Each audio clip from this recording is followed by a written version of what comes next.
낯선 나라에 시집간 딸, 그리고 갑자기 걸려온 한 통의 전화. 딸의 놀라운 한마디에 미국 간호사 출신. 엄마는 한국이라는 나라에 대한 불신과 두려움을 안고 급히 비행기에 오릅니다. 과연 무슨 일이 있었던 걸까요? 지금부터 그 놀라운 이야기 함께 들어보시죠. 그 전에 잠깐 구독과 좋아요, 알림 설정 꾹 눌러주시면 영상 제작에 정말 큰 힘이 됩니다. 안녕하세요. 저는 마거릿 윌슨입니다. 제 딸 릴리는 한국인 남편과 결혼한 지 2년이 됐습니다. 솔직히 말하면 처음부터 한국에 대한 걱정이 컸어요. 30년 전 젊은 시절 한국 여행 중 끔찍했던 의료 경험이 아직도 생생하거든요. 그날 새벽 3시 떨리는 릴리의 전화가 저를 깨웠습니다. 엄마 병원 가는 중이야. 평소 또렷한 아이의 목소리가 떨렸어요. 첫 손주를 위해 병원으로 향하는 길이라는데 저는 가슴이 철렁 내려앉았습니다. 한국 병원, 영어는 통해, 의사는 불안감이 터져 나왔어요. 릴리는 괜찮아, 준혁이가 곁에 있어. 영어 가능한 의사도 있대. 라며 달랬지만 불씨는 가시지 않았습니다. 30년 전 서울의 작은 의원에서 손짓 발짓으로 진료받고 제대로 알지도 못한 약을 먹고 더 아팠던 기억이 떠올랐거든요.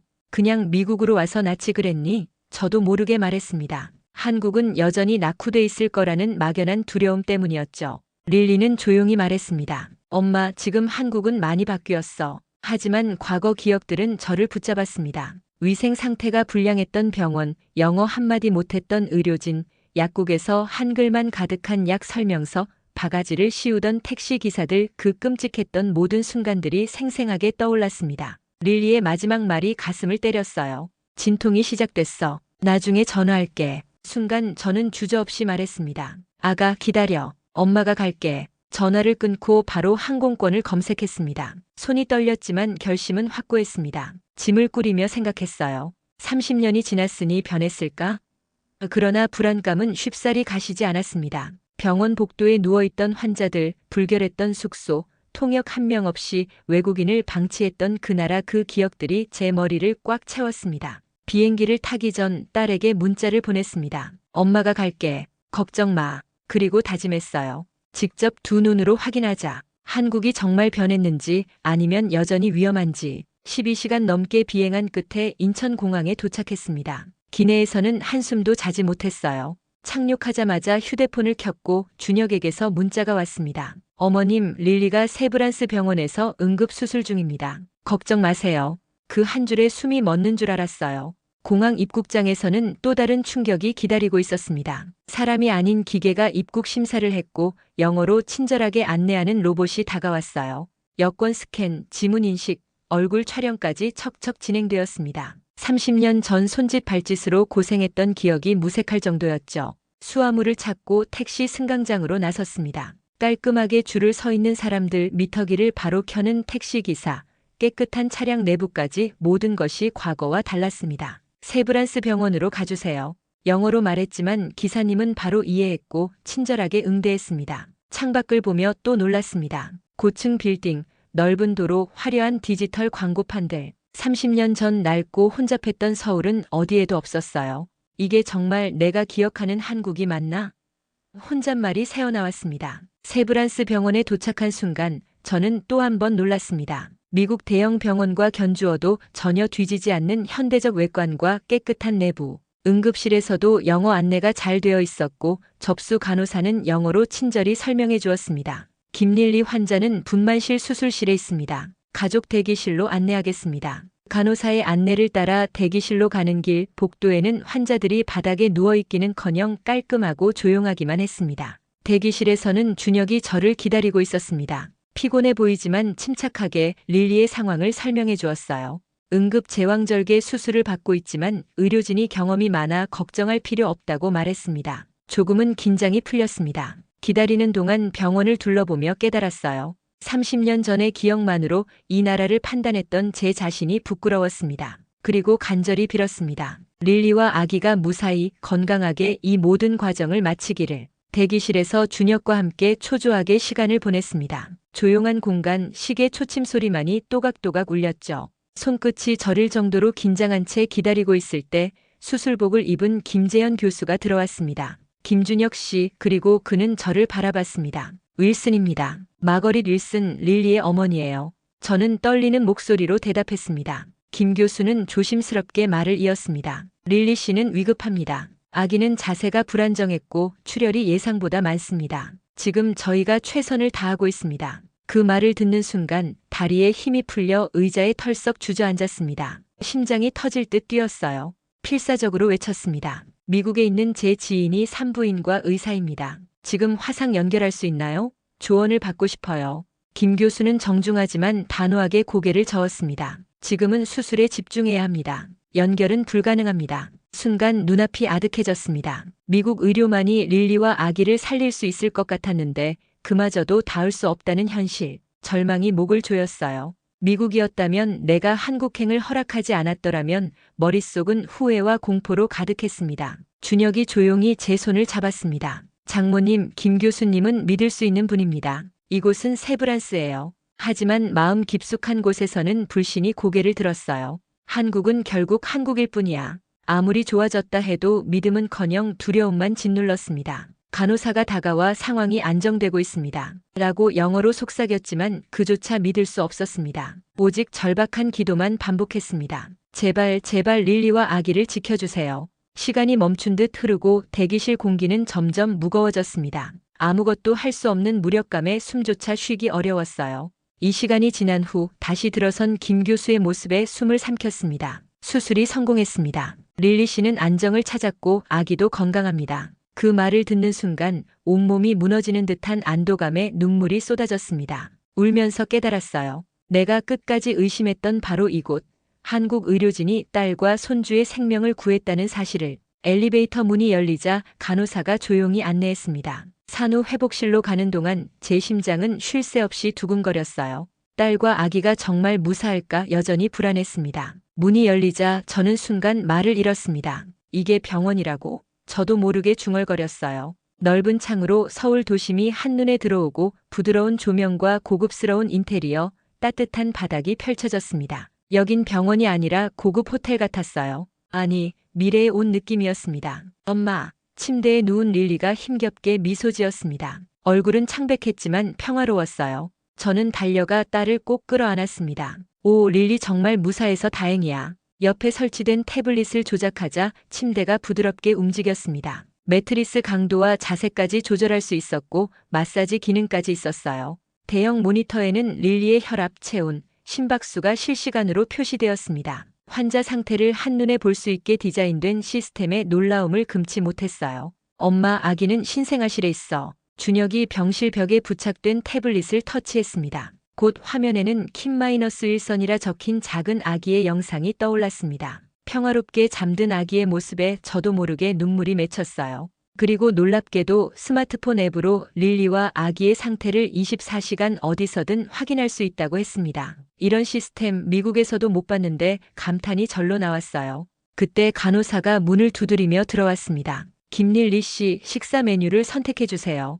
유창한 영어로 친절하게 말하며 태블릿을 내밀었습니다. 태블릿 화면에는 산모 회복식 메뉴가 사진과 영양 정보와 함께 표시되어 있었어요. 1시간 후에 준비해 드릴게요. 김 교수님도 곧 회진 오실 예정입니다. 간호사는 밝은 미소를 지으며 정중하게 인사했습니다. 인성, 능력, 서비스 모두 완벽했습니다. 30년 전 기억 속 무뚝뚝하고 거칠었던 의료진의 모습은 찾아볼 수 없었습니다. 욕실 문을 열자 또 한 번 충격이 밀려왔습니다. 넓은 샤워부스, 욕조, 최고급 호텔 수준의 어메니티, 그리고 비상 호출 버튼까지 완벽하게 갖춰져 있었어요. 엄마, 이제 알겠지? 왜 여기서 출산하고 싶었는지. 릴리가 약하게 웃으며 말했습니다. 저는 천천히 고개를 끄덕였습니다. 병원 복도에 환자가 바닥에 누워있던 30년 전 한국은 이곳에 없었습니다. 이 나라는 이미 제가 알던 한국이 아니었습니다. 아니, 어떤 면에서는 미국보다 더 진보한 곳이었어요. 제 마음속에 남아있던 편견이 산산이 부서지는 소리가 들리는 듯 했습니다. 딸과 손녀를 무사히 품어준 이곳, 한국. 저는 처음으로 진심으로 감사했습니다. 3일 후 릴리는 퇴원 허가를 받았습니다. 김재현 교수는 릴리의 회복이 놀랍도록 빠르다고 칭찬했고 아기 미나 역시 건강했습니다. 병원을 나서는 순간 저는 깊은 안도감을 느꼈어요. 모든 걱정이 한꺼번에 풀리는 기분이었습니다. 장모님, 오늘부터 저희 집에서 지내시면 됩니다. 준혁이 미소 지으며 말했습니다. 그들의 집이 어떤지 궁금함과 기대가 교차했어요. 병원 주차장에서 차를 타고 약 15분, 새로 지어진 고층 아파트 단지에 도착했습니다. 깔끔한 정원, 현대적 건물 외관, 질서정연한 환경이 눈에 띄었어요. 엘리베이터를 타고 22층으로 올라갔습니다. 조용하고 세련된 복도를 지나 준혁이 집 앞에 섰습니다. 문 열어줘. 그의 말에 잠긴 문이 자동으로 열렸습니다. 어머, 이게 뭐야? 저는 놀라서 물었어요. 음성 인식 시스템입니다. 준혁이 웃으며 답했습니다. 집 안에 들어서자 또 한 번 놀랐습니다. 넓고 밝은 거실, 커다란 창으로 서울의 전경이 한눈에 펼쳐졌어요. 인테리어는 미니멀하면서도 고급스러웠고 집 안 공기는 쾌적하고 따뜻했습니다. 조명, 거실 무드로. 준혁이 말하자 조명이 부드럽게 바뀌었어요. 온도 산모 모드로. 릴리가 말하자 자동으로 최적 온도와 습도로 설정되었습니다. 이건 뭐니? 저는 감탄했습니다. 스마트홈이에요. 준혁이 설명했습니다. 조명, 온도, 공기청정기, 커튼까지 모든 게 음성이나 스마트폰으로 제어되었습니다. 특히 바닥은 온돌 시스템이 깔려 있어 맨발로 걸어도 따뜻했습니다. 이 온돌은 AI가 실내외 온도, 체온, 습도까지 분석해 조절해줘요. 릴리는 미나를 안고 소파에 조심스럽게 앉았습니다. 심지어 밤에는 수면 패턴을 분석해서 온도를 최적화해줘. 저는 경이로웠어요. 미국에서도 첨단 스마트홈을 본 적은 있지만 이렇게 자연스럽고 정교한 시스템은 처음이었습니다. 미나 방도 보여드릴게요. 준혁이 안내했습니다. 아기 방은 파스텔 톤으로 아늑하게 꾸며져 있었고 아기 모니터가 설치되어 있었습니다. 준혁은 자랑스럽게 말했습니다. 호흡, 체온, 움직임을 실시간 감지해요. 이상이 생기면 보호자에게 알림이 가고 긴급 상황에는 119에 자동으로 연결됩니다. 이게 가정용이야? 저는 믿기지 않는다는 듯 물었습니다. 네, 제가 개발한 제품이에요. 준혁은 미소 지었습니다. 신생아용 건강 패치까지 준비되어 있었고 혈중 산소 농도까지 실시간으로 모니터링할 수 있었습니다. 모든 것이 완벽했습니다. 기술, 배려, 세심한 준비. 릴리와 미나를 위한 이 집은 사랑과 과학이 동시에 녹아있는 공간이었어요. 이런 세상에서 아이를 키울 수 있다니 저는 가슴이 벅차올랐습니다. 그리고 부끄러웠습니다. 한국을 두려워했던 제 자신이. 릴리가 조용히 말했습니다. 엄마, 이제 알겠지? 한국은 단순히 발전한 게 아니야. 삶의 방식까지 다르게 만들어졌어. 창밖으로 서울의 야경이 펼쳐졌습니다. 반짝이는 빛들이 생명처럼 살아있었어요. 그리고 저는 깨달았습니다. 이곳은 더 이상 낯선 곳이 아니었습니다. 딸과 손녀가 살아갈 자랑스러운 집, 자랑스러운 나라였습니다. 퇴원 후 일주일 릴리는 정기 검진을 위해 병원에 다시 방문했습니다. 저도 함께 병원으로 향했습니다. 이제는 불안감보다는 호기심이 더 컸어요.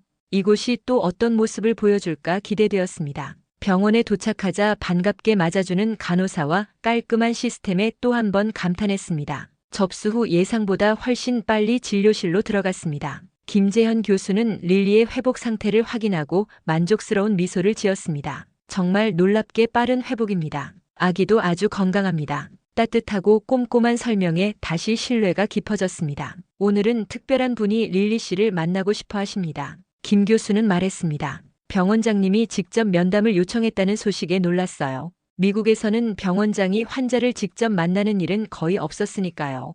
5층 병원장실로 안내받았습니다. 문을 열고 들어서자 세련된 사무실, 벽을 가득 채운 상장과 졸업장이 눈에 들어왔습니다. 그리고 책상 뒤에 단정한 모습의 여성 병원장이 일어섰습니다. 안녕하세요, 릴리 씨, 그리고 윌슨 씨. 만나서 반갑습니다. 정소연 병원장. 그녀의 영어는 완벽했고 품위와 따뜻함이 느껴졌습니다. 우리는 소파에 앉아 대화를 시작했습니다. 정 병원장은 릴리의 수술과 회복을 축하하며 말했습니다. 릴리 씨 케이스는 저희 의료진에게도 많은 배움을 줬습니다. 그리고 무엇보다 어머니의 경험을 듣고 싶었습니다. 대화를 나누던 중 책상 위 하버드 의대 졸업장이 눈에 띄었습니다. 혹시 하버드에서 공부하셨나요? 제가 조심스럽게 물었습니다. 정 병원장은 부드럽게 웃으며 답했습니다. 네, 하버드 의대 출신입니다. 미국에서 7년간 근무한 뒤 한국으로 돌아왔어요. 제 조국에 기여하고 싶었거든요. 미국 의료 시스템을 두고 돌아오는 건 쉽지 않은 결정이었겠어요.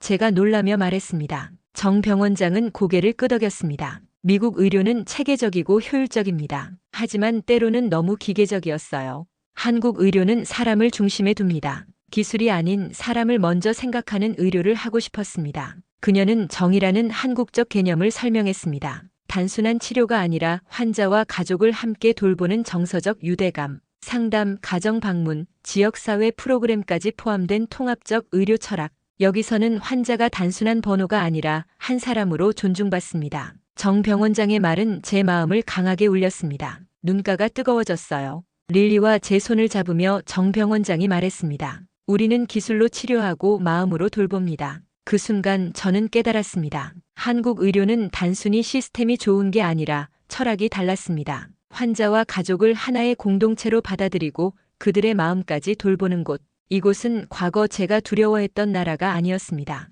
오히려 제가 오랫동안 갈망했던 진짜 치유가 이루어지는 곳이었어요. 병원 로비를 나서며 릴리가 물었습니다. 엄마, 괜찮아요? 저는 천천히 고개를 끄덕였습니다. 응, 괜찮아. 그냥 고맙고 부끄러워서. 창밖의 서울은 빛나고 있었습니다. 그리고 제 마음도 뭔가 새롭게 환해진 느낌이었어요. 릴리와 미나는 빠르게 회복하고 있었습니다. 릴리는 아직 외출이 어려워 병실에서 안정 중이었고 저는 그녀 곁을 지키고 있었어요. 그렇게 조용한 하루를 보내던 중 병원 측에서 특별한 손님이 오겠다는 연락을 받았습니다. 잠시 후 병원장 정소현 박사가 다시 찾아왔습니다. 정장 차림의 그녀는 환하게 웃으며 우리를 맞이했습니다. 릴리 씨와 어머님께 인사를 드리고 싶어서 왔습니다. 그리고 정 박사는 제게 시선을 돌렸습니다. 어머님께 꼭 전하고 싶은 한국의 이야기가 있습니다. 우리는 병실 안작은 소파에 앉았습니다. 정 박사는 부드럽지만 힘있는 목소리로 말을 이었습니다. 한국은 단순히 경제 성장을 이룬 나라가 아닙니다.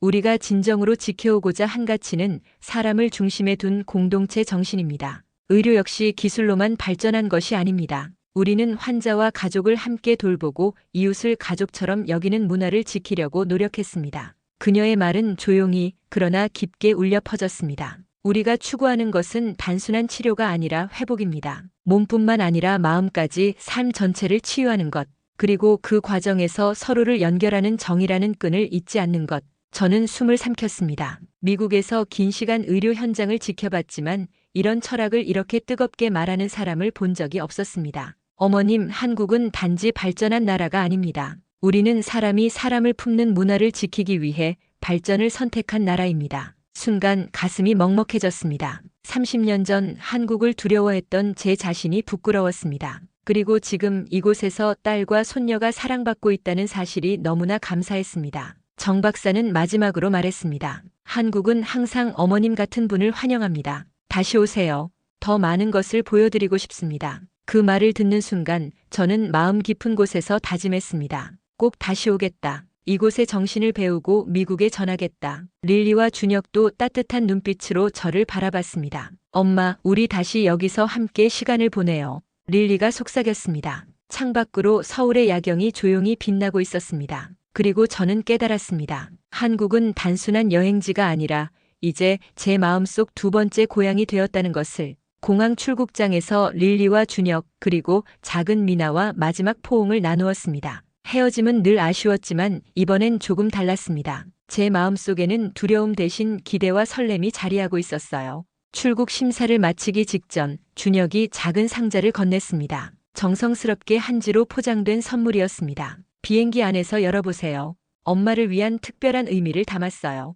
릴리가 웃으며 말했습니다. 비행기에 탑승해 창가 자리에 앉자마자 상자를 열었습니다. 안에는 섬세한 청자 닭이 세트와 함께 릴리와 준혁의 편지가 들어있었습니다. 엄마, 고마워요. 한국을 이해해 주셔서. 이 닭이는 마음을 나누는 한국의 전통을 담고 있어요. 매번 차를 따를 때마다 우리를 떠올려 주세요. 그리고 엄마의 다음 여정도 여기서 시작되길 바라요. 편지를 읽으며 눈물이 고였습니다. 한국은 이제 더 이상 낯선 땅이 아니었습니다. 이곳은 제 인생의 새로운 출발점이 되어 주었습니다. 비행기가 활주로를 떠날 때 저는 노트북을 켰습니다. 그리고 새 문서를 열어 제목을 썼습니다. 한미 여성 건강 네트워크 한 사람, 두 세계를 잇는 프로젝트. 한국에서 본 스마트 의료 시스템, 환자와 가족을 함께 돌보는 문화, 그리고 정의 정신을 미국에 알리고 연결하는 일이 저의 새로운 사명이 될 것입니다. 단순히 정보를 전하는 데 그치지 않을 겁니다. 한국의 병원, 스타트업, 연구소들과 직접 협력해 미국 여성들과 가정을 위한 구체적인 프로그램을 만들 것입니다. 온라인 포럼, 워크숍, 기술 교류회까지 구상하며 제 손은 쉬지 않고 키보드를 두드렸습니다. 저는 변했습니다. 30년 전 낯선 문화를 두려워하던 저에서 지금은 두 문화를 이해하고 연결하는 다리가 되려는 저로 한국과 함께라면 나도 새롭게 시작할 수 있어 창밖을 바라보았습니다. 서울의 불빛은 점처럼 작아지고 있었지만 제 마음속에 새겨진 그 따뜻함은 점점 더 커지고 있었습니다. 곧 미국에 도착하면 이 계획을 실행에 옮길 겁니다. 그리고 언젠가, 아니 조만간 저는 다시 한국으로 돌아올 것입니다. 이번엔 누군가를 돕기 위해, 그리고 저 자신을 위해 제 이야기를 끝까지 들어주셔서 정말 감사합니다. 모두 안녕히 계세요. 오늘 사연은 여기까지입니다. 한국에서 그녀는 첨단 기술과 따뜻한 정이 공존하는 나라, 세계 최고 수준의 의료 시스템과